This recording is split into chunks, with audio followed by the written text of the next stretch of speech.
एक बहू का सफर। सुबह के 3 बजे बजते ही अलार्म बज उठा। अपनी आंखों को मसलते हुए सुनंदा उठ बैठी।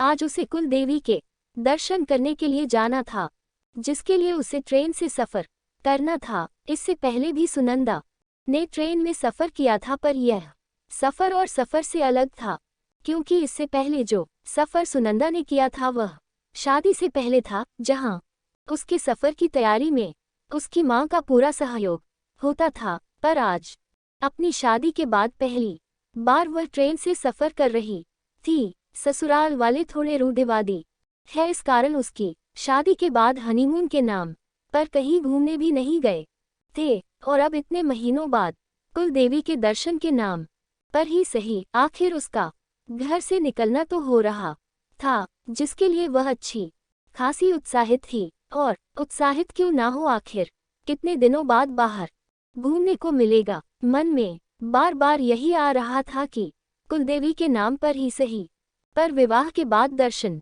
करने की जो प्रथा बनाई गई है, बहुत अच्छी बनाई गई है। नहीं तो बहुएं बेचारी एक बार घर में घुसे तो बाहर निकलना ना होता। पर जाने से पहले उसे बहुत से काम निपटाने भी थे। जाने की तैयारी पिछले 2 दिन से कर रही थी, पर यह तैयारी थी कि पूरी होने का नाम ही नहीं ले रही थी, क्योंकि उसे अकेले थोड़ी ना जाना था। साथ में पतिदेव जल्स, सास कामिनी जी, ससुर केशव जी भी साथ थे, तो जाहिर सी बात है उनकी जरूरतों का सामान भी सुनंदा को ही ध्यान देकर रखना पड़ा होगा। कहने को तो कामिनी जी की पैकिंग 2 दिन पहले ही हो गई थी, पर उसमें भी सब कुछ तो सुनंदा को करना पड़ा। अरे बहू, यह सामान देना तो, अरे जरा वह सामान देना। वे तो पलंग पर बैठी बैठी सिर्फ ऑर्डर दे रही थी। भाग भाग कर तो सुनंदा को ही सामान रखना पड़ रहा था। कई बार सामान रखवाती तो कई बार निकलवाती भी, और फिर भी तारीफ खुद की ही। देखा, सबसे पहले मेरी ही पैकिंग हुई है। एक पतिदेव तो सास से भी महान अपना सामान पैक ना कर सके, बस ऑर्डर दे दिया कि ये सामान मेरा रखवा देना। अब रखवा देना से क्या मतलब? घर में कोई नौकर चाकर थोड़ी ना लगे हैं जिन्हें ऑर्डर देकर रखवा लिया जाए। सुनंदा को ही सब कुछ करना पड़ा। यह तो शुक्र मनाओ कि ससुर जी ने अपना सामान खुद पैक कर लिया। कल शाम को ही कामिनी जी ने बताया कि जाने से पहले सूखा नाश्ता तैयार कर लेना, कुछ हम सफर में ले जाएंगे और बाकी यहाँ देवर नंद के लिए छोड़कर जाना पड़ेगा। बेचारे दोनों खाने पीने के लिए परेशान होंगे। आखिर हम 4 दिन के लिए बाहर जा रहे हैं। सासू माँ की चिंता देखकर एक बार तो हंसी छूट गई। जो सुबह से शाम तक बाहर का अगड़म बगड़म खाते हैं, उनके खाने की भला क्या चिंता।